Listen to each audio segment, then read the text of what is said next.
परंतु ईश्वर को नूह और उसके साथ पोत के सब जंगली जानवरों और सब पशुओं का ध्यान रहा। ईश्वर ने पृथ्वी पर हवा बहाई और पानी घटने लगा।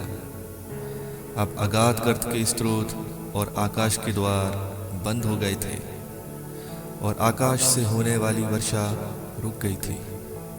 तब पृथ्वी पर धीरे धीरे पानी कम होने लगा।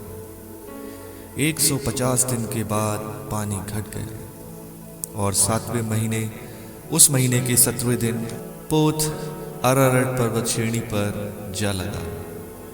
10वें महीने तक पानी घटता चला गया और 10वें महीने उस महीने के पहले दिन पर्वतों की चोटियां दिखाई पड़ी।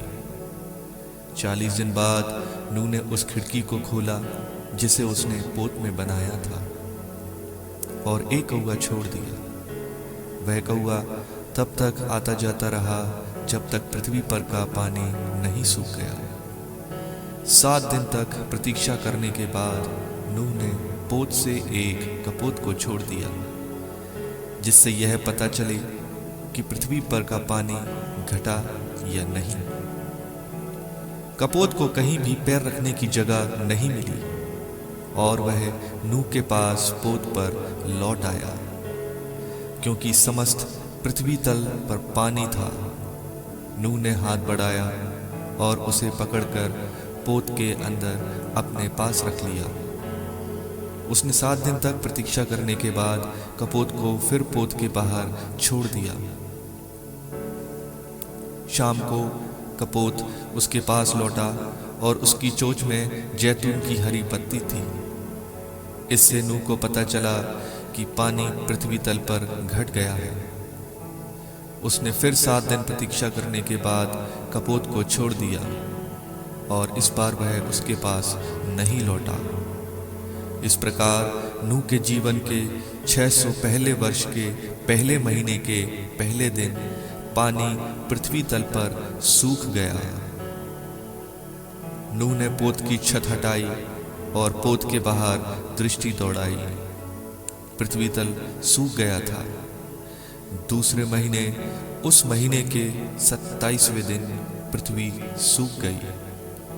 तब ईश्वर ने नूह से कहा, अब तुम अपनी पत्नी, अपने पुत्रों और अपने पुत्रों की पत्नियों के साथ पोत से बाहर आओ।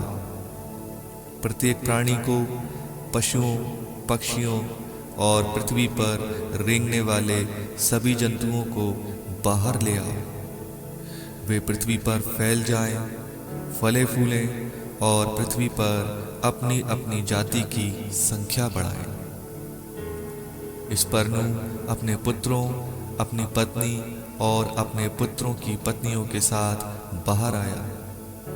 जंगली जानवर, सब कीड़े मकोड़े, सब पक्षी और भूमि पर विचरण करने वाले समस्त जीव जंतु जाति क्रम के अनुसार पोत से बाहर आए। नूह ने प्रभु के लिए एक वेदी बनाई और हर प्रकार के शुद्ध पशुओं और पक्षियों में से कुछ को चुनकर वेदी पर उनका होम चढ़ाया। प्रभु ने उनकी सुगंध पाकर अपने मन में यह कहा, मैं मनुष्य के कारण फिर कभी पृथ्वी को अभिशाप नहीं दूंगा, क्योंकि बचपन से ही मनुष्य की प्रवृत्ति बुराई की ओर होती है। मैं फिर कभी सब प्राणियों का विनाश नहीं करूंगा जैसा कि मैंने अभी किया है। जब तक पृथ्वी बनी रहेगी तब तक बुआई और फसल, जाड़ा और गर्मी, ग्रीष्म और हेमंत, दिन और रात, इन सब का अंत नहीं होगा।